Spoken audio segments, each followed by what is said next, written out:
Hello दोस्तों, आप सभी को नमस्कार। आज की क्लास में हम उत्तर प्रदेश विशेष के अंतर्गत प्रमुख व्यक्तित्व जो उत्तर प्रदेश के प्रमुख व्यक्तित्व हैं उनके बारे में चर्चा करेंगे। तो सबसे पहले हम ये जान लेते हैं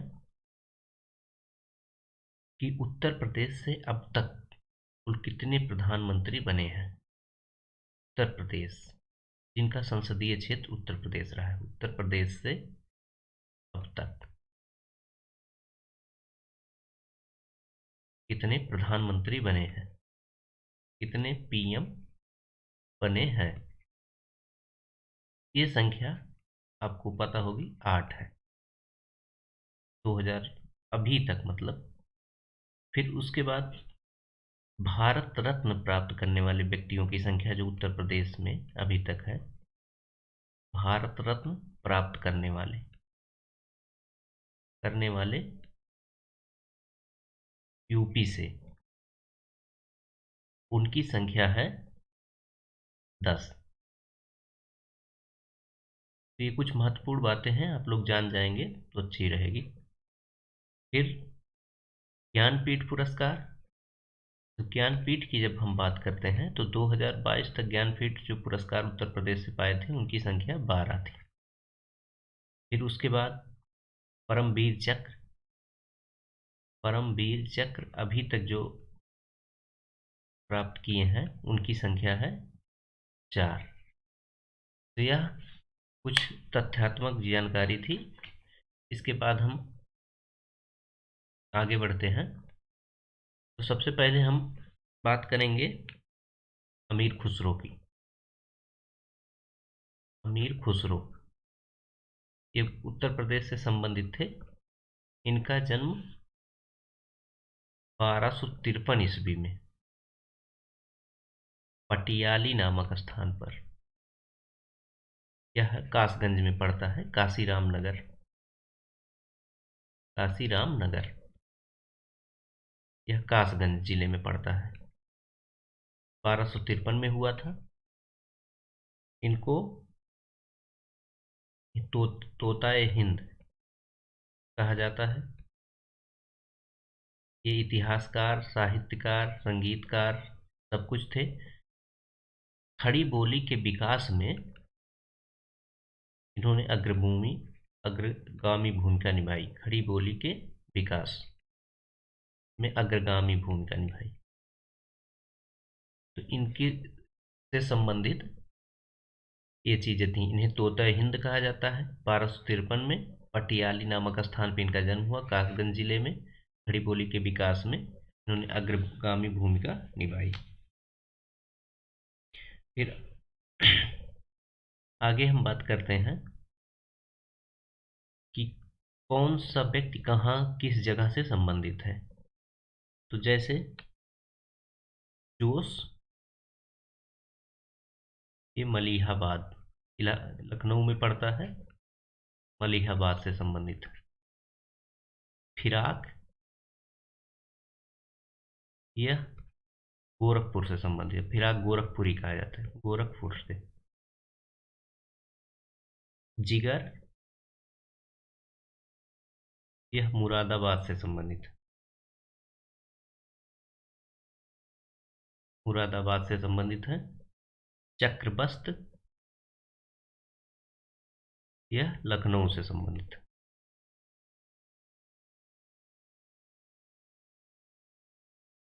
फिर उसके बाद हम देखते हैं कि ये व्यक्ति हो गया और ये स्थान हो गया, कहाँ से कहाँ कौन संबंधित है।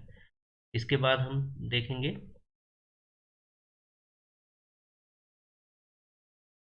कि कौन किस शासन से संबंधित है। तो जैसे अमीर खुसरो ने 8 सुल्तानों का शासनकाल देखा। 8 दरबारों से ये संबंधित रहे, 8 सुल्तानों के दरबारों से। तो अमीर खुसरो महत्वपूर्ण रूप से अलाउद्दीन के दरबार में, अलाउद्दीन खिलजी।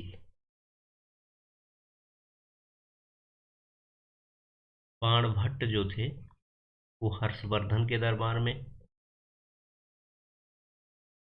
हर्षवर्धन के शासनकाल से संबंधित है।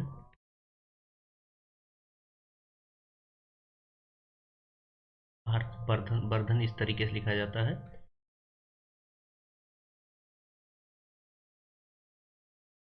एक मिनट आप लोग देखिएगा, ये वर्धन। कालिदास,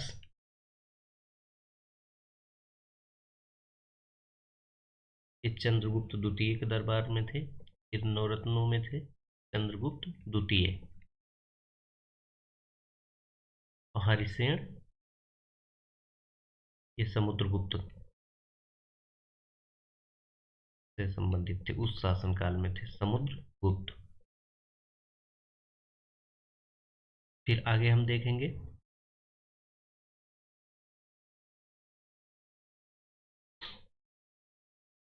आगे देखेंगे जैसे टोडरमल। टोडरमल कहाँ के रहने वाले थे? टोडरमल ये सीतापुर के रहने वाले, सीतापुर से संबंधित थे, सीतापुर के में इनका जन्म हुआ था। और जो टोडरमल थे, ये दहसाला बंदोबस्त 1980 में जब अकबर ने दहसाला बंदोबस्त किया था, उसी का नेतृत्व इन्होंने किया था। दहसाला बंदोबस्त 1980 में नहीं, 1580, 1580 में बंदोबस्त से संबंधित थे। ये अकबर के शासनकाल से संबंधित थे। भू राजस्व व्यवस्था से संबंधित थे, भू राजस्व व्यवस्था से। टोडरमल, इनका सीतापुर में जन्म हुआ था। इसके बाद अबुल फजल। अबुल फजल की जब हम बात कर लेते हैं, तो यह भी अकबर के शासनकाल में थे। अबुल फजल, इनका जन्म आगरा में हुआ था।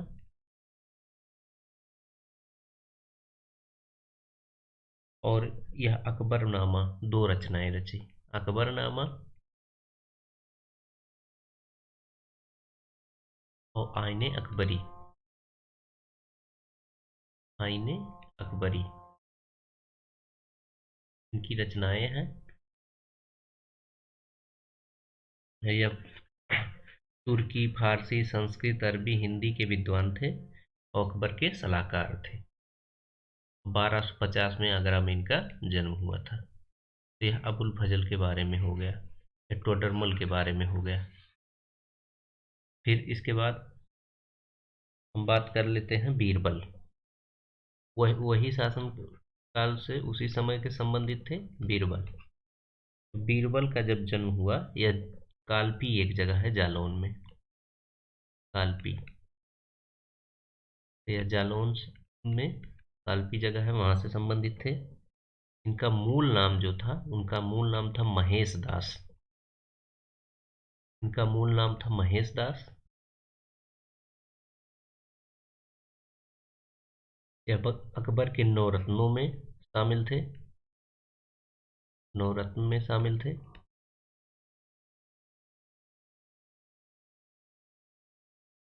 और ये जो अकबर ने दीन इलाही शुरू किया था 1582 में, दीन इलाही, उसको स्वीकार करने वाले प्रथम व्यक्ति थे। दीन इलाही को स्वीकार करने वाला प्रथम व्यक्ति। तो यह बीरबल के बारे में हो गया। इन्हें अकबर ने कविराज की उपाधि दी थी, कविराज की उपाधि। तो यह बीरबल से संबंधित इतने तथ्य हो गए, तो आप लोग जान लीजिए यह कालपी जालौन से संबंधित थे। इसके बाद जियाउद्दीन बर्नी, ये कहाँ से संबंधित थे? जियाउद्दीन बर्नी। जियाउद्दीन बर्नी की जब हम बात करते हैं, तो यह बुलंदशहर जिले से संबंधित थे। बुलंदशहर जिले, बुलंदशहर से संबंधित थे। और फतवा ए जहांगीरी इनकी कृत थी। फतवा फतवा ए जहांदारी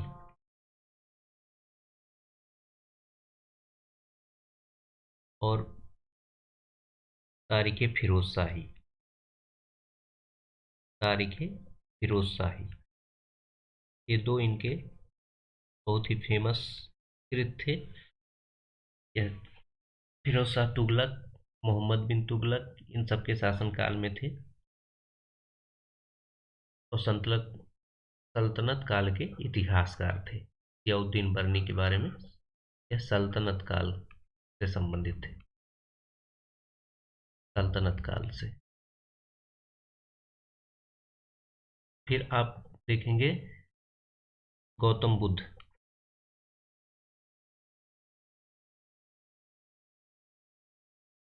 गौतम बुद्ध के बारे में जब हम देखेंगे,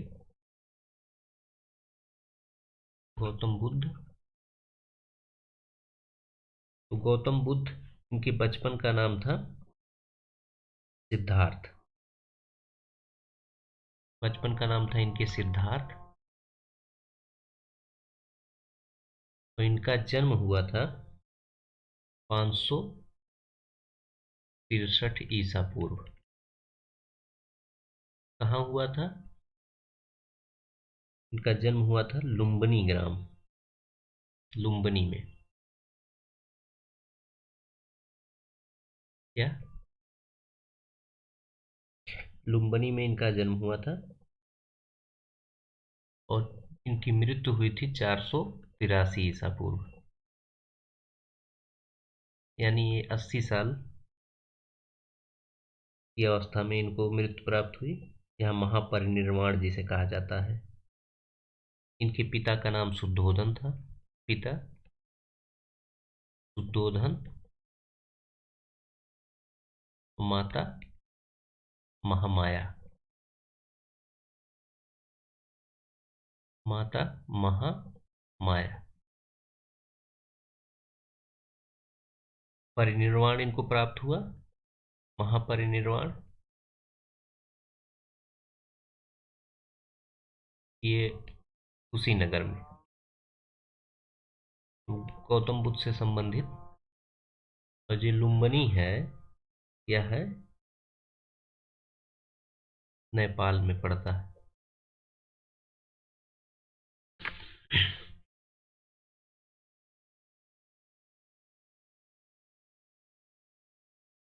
लुम्बिनी सिद्धार्थ नगर में पड़ता है, सिद्धार्थ नगर। कंफ्यूजन है सिद्धार्थ नगर थोड़ा सा, तो हम बाद में देख के बताएंगे। ये लुम्बिनी में इनका जन्म हुआ था, इतना जानिए आप। फिर उसके बाद जो फिराक गोरखपुरी हैं, फिराक गोरखपुरी, फिराक गोरखपुरी का जो नाम है, उनका नाम है रघुपति सहाय। फिराक गोरखपुरी का नाम रघुपति सहाय है। अब पृथ्वीराज चौहान के समय कि कौन किसकी कृत है, इसके बारे में हम आपको बताएंगे। तो चंद्रप्रदायी, चंद्रप्रदायी पृथ्वीराज चौहान के कवि थे, दरबारी कवि थे। इन्होंने लिखा पृथ्वीराज रासो, राज रासो। फिर नरपति नाल, नरपति नाल, इन्होंने लिखा बीसल देवरासो। नरपति नाल ने लिखा बीसल देवरासो। ये कभी मिलाने को आ जाता है, तो आपको जब पता रहेगा तो कंफ्यूजन नहीं होगा। फिर जगनिक, जगनिक ने लिखा आल्हा खंड। जगनिक ने लिखा आल्हा खंड।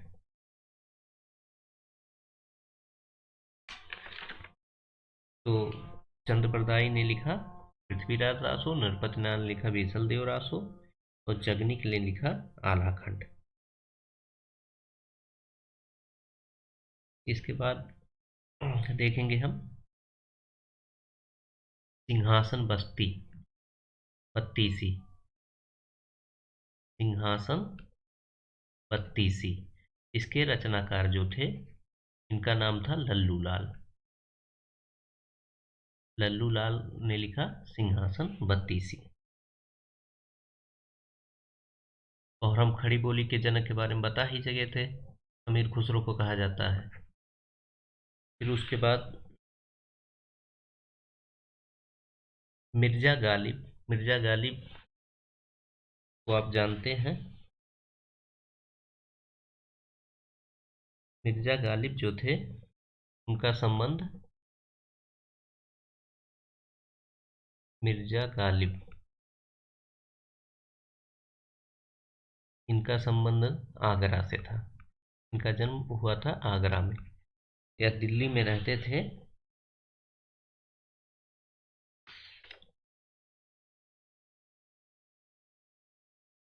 और इनका संबंध आगरा से था। मिर्जा गालिब के बाद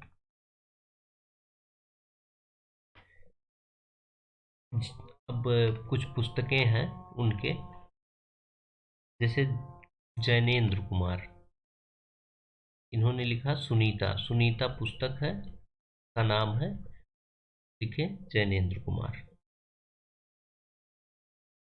जैनेन्द्र कुमार। हठी हमीर, हठी हमीर के जो लेखक हैं, उनका नाम है प्रताप नारायण मिश्र। प्रताप नारायण मिश्र ने हठी हमीर लिखा।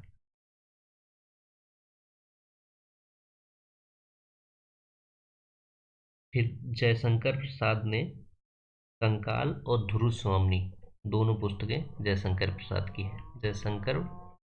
प्रसाद जयशंकर प्रसाद की पुस्तकें क्या हैं? कंकाल और ध्रुव स्वामिनी। ध्रुव स्वामिनी। हम वही चीजें बता रहे हैं जो कभी एग्जाम में आया है या आने की संभावना है, तो जिससे आप लोग बहुत ज़्यादा नहीं, कम समय में ज़्यादा से ज़्यादा गेन कर सकें। ये ना हो कि आप लोगों के पास भंडार हो जाए और याद ही ना रहे और कोई फायदा आपको ना हो। उन्हीं चीज़ों पे ध्यान दीजिए जो मोस्ट इम्पॉर्टेंट है।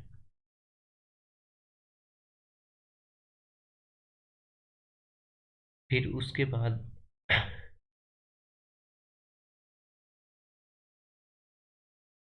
जो फांसी दी गई थी भगत सिंह और राम प्रसाद बिस्मिल, ये कहाँ कहाँ किस जेल में दी गई थी, तो इसके बारे में हम बताते हैं। जैसे पंडित राम प्रसाद बिस्मिल, पंडित राम प्रसाद बिस्मिल, इनको फांसी दी गई थी गोरखपुर में।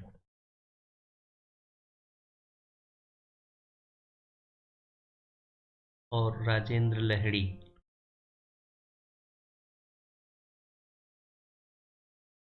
इनको फांसी गोंडा में दी गई थी। इनको फांसी गोंडा में दी गई थी।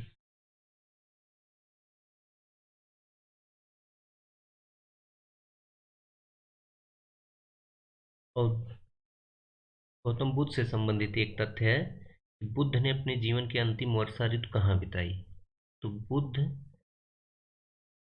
ने जीवन के अंतिम बुद्ध ने अंतिम वर्षा ऋतु कहाँ बिताई? अंतिम वर्षा ऋतु कहाँ बिताई? तो इसका जो आंसर होगा यह है वैशाली। वैशाली बिहार में है, तो वैशाली में इन्होंने अपनी अंतिम वर्षा ऋतु बिताई। मैथिली शरण गुप्त, ये राष्ट्रीय कवि थे। राष्ट्रीय कवि थे मैथिली शरण गुप्त। राष्ट्रीय कवि मैथिली। अब इसमें आप ये भी देखिएगा, मैथिली कैसे लिखा जाता है, मैथिली शरण गुप्त। तो यह इनका जन्म जो हुआ था, का जन्म यह झांसी में हुआ था।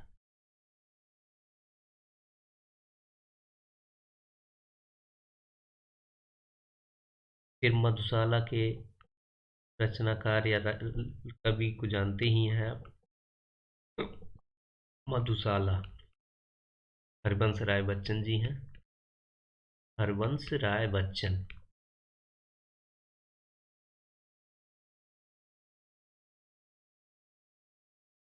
हरिवंश राय बच्चन।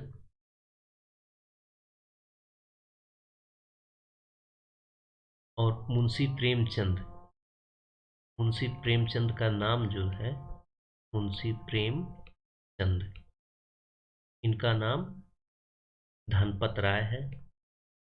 जो मूल नाम है इनका धनपत राय, बाद में ये मुंशी प्रेमचंद बन गए।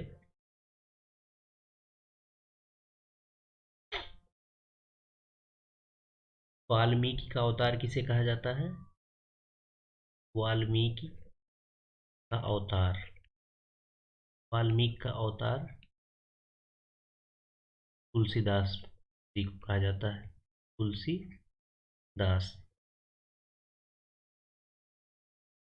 इन्होंने रामचरितमानस की रचना की अवधि में, रामचरितमानस जो लगभग सभी के घरों में विद्यमान रहता है, रामचरितमानस अवधि में इन्होंने रचना की थी।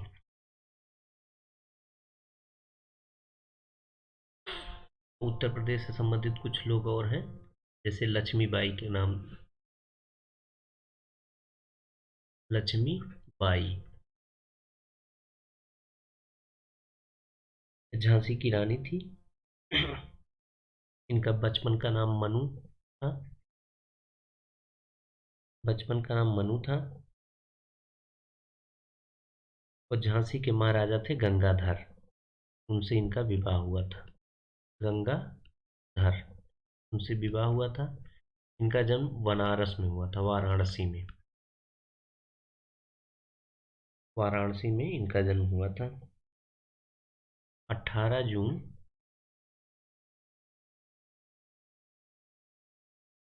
1858 को इन्हें वीरगति प्राप्त हुई। अंग्रेजों ने मार दिया इनको, इनको वीरगति प्राप्त हुई।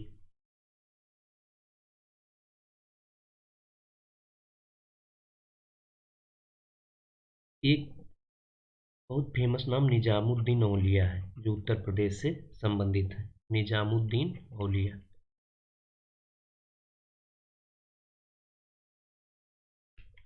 निजामुद्दीन औलिया, इन्होंने भी 8 सुल्तानों का दरबार देखा। इनका जन्म बदायूं में हुआ था, पूछ सकता है, बदायूं में हुआ था। तो 1325 में इनकी मृत्यु हुई, 1325 में मृत्यु। 8 सुल्तानों के दरबार के ये भी साक्षी थे, 8 सुल्तानों का शासनकाल।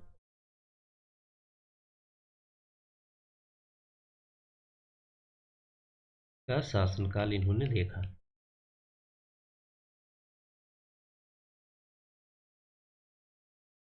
लगभग लगभग सभी लोग हो गए हैं, और कुछ महत्वपूर्ण व्यक्तित्व जो रह गए होंगे वो आगे आते रहेंगे अन्य क्लासों में, उनके बारे में बताता रहूँगा। तो ये कुछ महत्वपूर्ण व्यक्तित्व थे। इसके बाद आगे की चर्चा आगे की क्लास में होगी। तो success secret by Manoj sir channel का नाम है, इसे आप सब्सक्राइब कर लीजिए, लाइक करिए, कमेंट करिए, ज़्यादा से ज़्यादा लोगों के बीच शेयर करिए। धन्यवाद।